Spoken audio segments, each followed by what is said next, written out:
ஆண்டவராகிய இயேசு கிறிஸ்துவின் நாமத்தினாலே உங்கள் ஒவ்வொருவரையும் வாழ்த்துகிறேன். இந்த நாளிலும் நாம் தியானிக்கும்படியா எடுத்துக்கொண்ட வேத பகுதி சங்கீதத்தின் புஸ்தகம் 51வது சங்கீதம் 6வது வசனம். இதோ உள்ளத்தில் உண்மை இருக்க விரும்புகிறீர், அந்த கரணத்தில் ஞானத்தை எனக்கு தெரியப்படுத்துவீர். இங்கே நாம் வாசிக்கிறோம், உள்ளத்திலே உண்மை இருக்க விரும்புகிறீர். சங்கீதக்காரனாகி தாவீதை குறித்து வேதம் சொல்லுகிறது, அவனை என் இருதயத்துக்கு ஏற்றவனாக கண்டேன் என்று சொல்லி கர்த்தரே சாட்சி கொடுக்கிறதை நாம் அப்போஸ்தலர் நடபடிகளில் வாசிக்கிறோம். ஆனா இங்கே அவர் சொல்லுகிறார், உள்ளத்திலே உண்மை இருக்க விரும்புகிறீர். நீர் உண்மையை விரும்புகிற கர்த்தர் என்று அவர் சொல்ல காரணம் என்ன? தன்னுடைய ஆத்துமத்திலே உண்மை தவறின சூழ்நிலையிலே அவர் தேவனை நோக்கி ஜெபிக்கிறதான ஒரு ஜெபம்தான் இந்த ஜெபம். அருமையான தேவ பிள்ளைகளே, உள்ளத்திலே உண்மை இருக்க விரும்புகிறீர், அந்த கரணத்திலே ஞானத்தை எனக்கு தெரியப்படுத்துவீர் என்று சொல்லுகிறார். அருமையான தேவ பிள்ளைகளே, எந்த அளவுக்கு தேவனுக்கு முன்பதாக நம்முடைய அந்தரங்க வாழ்க்கையில உள்ளான மனுஷனிலே நாம் உண்மையுள்ளவர்களாய் காணப்படுகிறோமோ அந்த அளவுக்கு தான் கர்த்தர் நம்மை ஆசீர்வதிக்க முடியும். ஒரு போதகர் இப்படியாய் சொன்னார், ஒரு ரைட் மேன் ரைட் பிளேஸ்ல ரைட் டைம்ல இருக்கும் போதுதான் அவருடைய வாக்கு தத்தம் நிறைவேறும் என்று சொல்லி. அருமையான தேவ பிள்ளைகளே, நாம் சரியாக இல்லாமல் தேவன் நம்மை ஆசீர்வதிக்க முடியாது. நாம் ஆசீர்வாதத்தை இழந்து போகத்தான் செய்ய வேண்டும். அதனால நம்முடைய அந்தரங்க வாழ்க்கையிலே நாம் உண்மை உள்ளவர்களாய் காணப்படுவோம். இங்கே தாவீதை குறித்து நாம் வாசிக்கிறோம், அவன் பத்சேபாளினிடத்தில் செய்த பாவத்தின் நிமித்தமாய் தன்னை உண்மையற்றவனாய் உணர்ந்தது நிமித்தமாய் இந்த விண்ணப்பத்தை ஏறெடுக்கிறார். இன்னைக்கு நம்முடைய அந்தரங்க வாழ்க்கை எப்படி இருக்கிறது? நம்முடைய உள்ளான மனுஷன் எப்படி இருக்கிறான்? நாம் நம்மை ஆராய்ந்து பார்க்க வேண்டும். நீதிமொழிகள் 28ஆம் அதிகாரம் 20ஆம் வசனத்துல நாம் இப்படி வாசிக்கிறோம், உண்மையுள்ள மனுஷன் பரிபூரண ஆசீர்வாதங்களை பெறுவான்.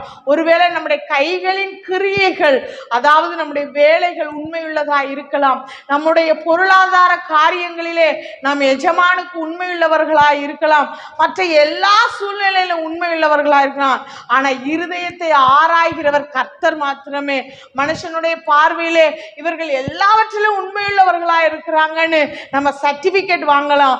ஆனா உள்ளிந்திரியத்திலே இருதயத்திலே உண்மை இருக்கிறதா என்பதை கர்த்தர் மாத்திரம்தான் அறிய முடியும். இன்றைக்கு வேதம் நமக்கு கற்றுத் தருகிறது, உள்ளத்திலே உண்மை இருக்க வேண்டும் என்று சொல்லி. அவர் உள்ளத்திலே உண்மை இருக்கிறதை விரும்புகிற கர்த்தர். இன்னைக்கு நம்முடைய உண்மை எப்படிப்பட்டதா இருக்கிறது?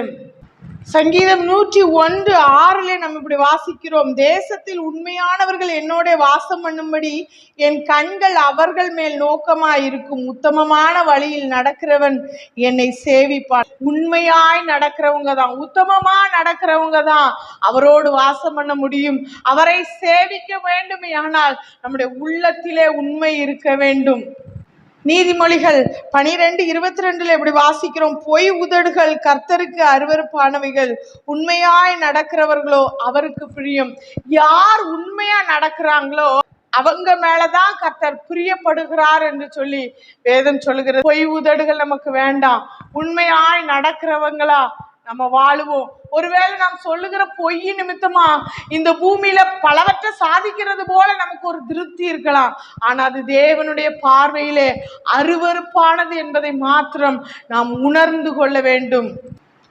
நீதிமொழிகள் 13:17 வாசிக்கிறோம், துரோகமுள்ள தூதன் தீதிலே விழுவான், உண்மையுள்ள ஸ்தானாபதியோ ஔஷதம். உண்மையுள்ள வேலைக்காரன் தான் எஜமானுக்கு ஔஷதம் போன்றவன்.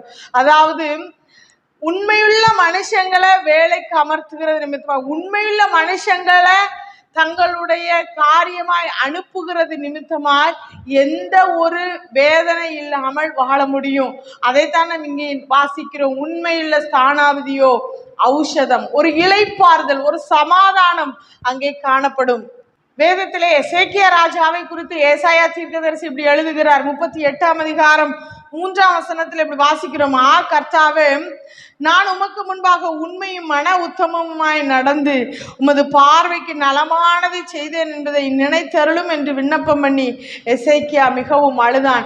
இங்கே உண்மையான ஒரு மனுஷனை குறித்து எழுதப்பட்டிருக்கிறது, நீர் மரித்து போவீர், உம்முடைய வீட்டு காரியங்களை ஒழுங்குபடுத்தும் என்று தீர்க்கதரிசியின் மூலமாய் சொல்லப்பட்ட அந்த வார்த்தை அவரை தேவன் பக்கமாய் திருப்பிட்டு தேவனிடத்துல அவர் விண்ணப்பம் பண்ணுகிறார். கர்த்தாவே, உமக்கு முன்பதாக நான் உண்மையும் மன உத்தமமாய் நடந்தேன், அதை நீங்க நினைச்சுக்குங்க அப்படின்னு சொல்றாரு. தான் சொல்லுகிற அளவுக்கு அவர் உண்மையாய் நடந்திருக்கிறார் என்றால், நீங்க ராஜாக்களின் புஸ்தகம் 4ஆகம புஸ்தகத்துல நீங்க வாசித்து பார்ப்பீங்கன்னு சொன்னா, அவர் என்னென்ன காரியங்களை செய்தார் என்று சொல்லி தன்னுடைய முற்பிதாக்கள் செய்யாத காரியங்களை கூட செய்ததாக வேதம் நமக்கு சொல்லுகிறது. இதற்கு முன்னிருந்த கர்த்தரின் பார்வைக்கு செம்மையாய் செய்ததான மற்ற ராஜாக்கள் செய்யாத காரியங்களை செய்ததாக நம் 4ஆகம புஸ்தகத்துல நாம் வாசிக்க முடியும்.